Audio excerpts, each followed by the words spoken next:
Monetization of Tawarruq. Accounting and Auditing Organization of Islamic Financial Institution has published a Sharia Standard 30 titled Monetization or Tawarruq. The standard defines monetization or tawarruq as a process of purchasing a commodity for a definite price determined through musawama or bargaining or murabaha or markup sale and selling it to a third party for a spot price so as to obtain or generate cash.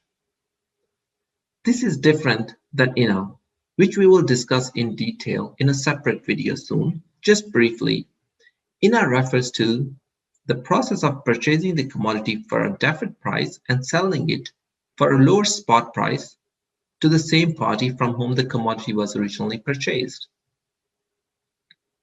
The beneficiary of monetization can be customer or a financial institution itself. Customer is who purchases the commodity from the institution and sells it to a third party to obtain liquidity, while the institution is a beneficiary when it purchases the commodity from the customer or another institution and sells it to a third party to obtain liquidity. Sharia Standard 30 prohibits monetization where beneficiary will use the funds for interest-based lending or non-Sharia compliant businesses.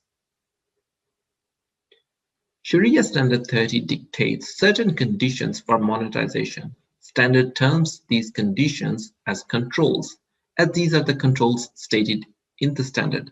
I personally believe these are conditions to be followed or to be compliant with Sharia Standard 30.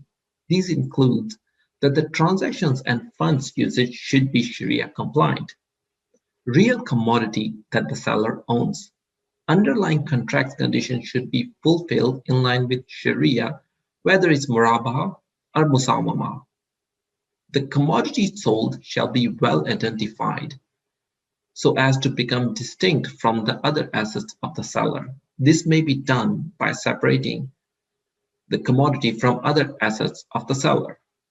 If the commodity is not made available at the time of signing the contract, the client shall be given a full description or a sample, indicating the quantity of the commodity and the place of its storage, so that his act of purchasing the commodity becomes real rather than fictitious.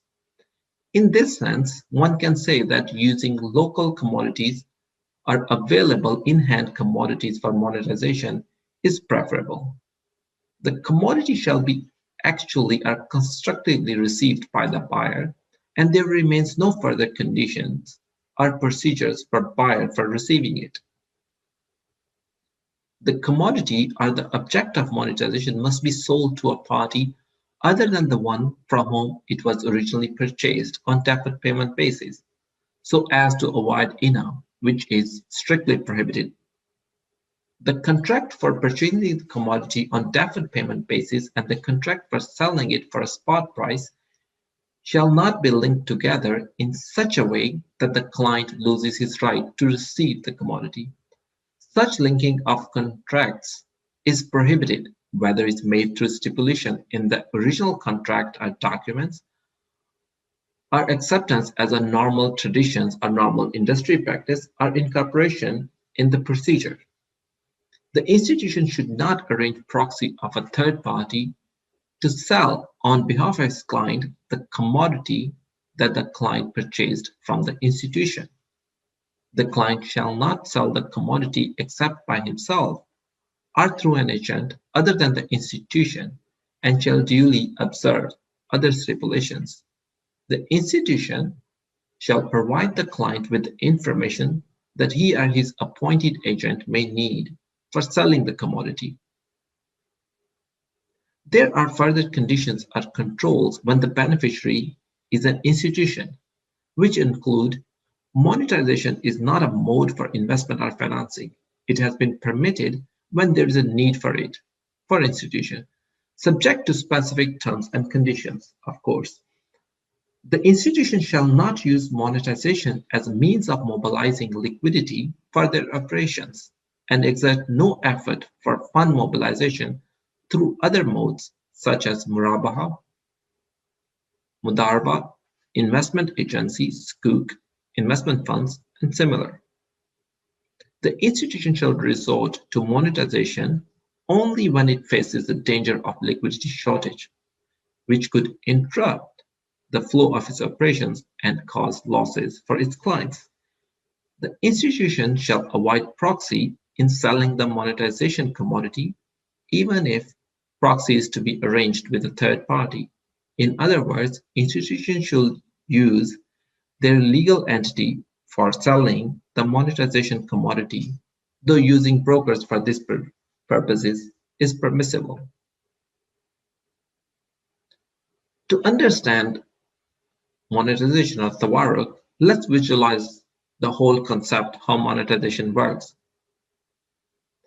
Let's say a customer wants to generate cash or liquidity. He finds a seller who is selling a commodity and willing to enter into a deferred payment arrangement. The contract is signed. The seller transfers the commodity to the customer in line with the deferred payment contract. The customer finds a buyer for the commodity who is willing to pay a spot price.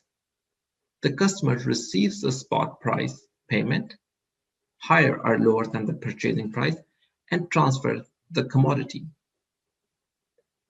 At a later date, based on the deferred payment contract, the customer transferred the price funds to the seller.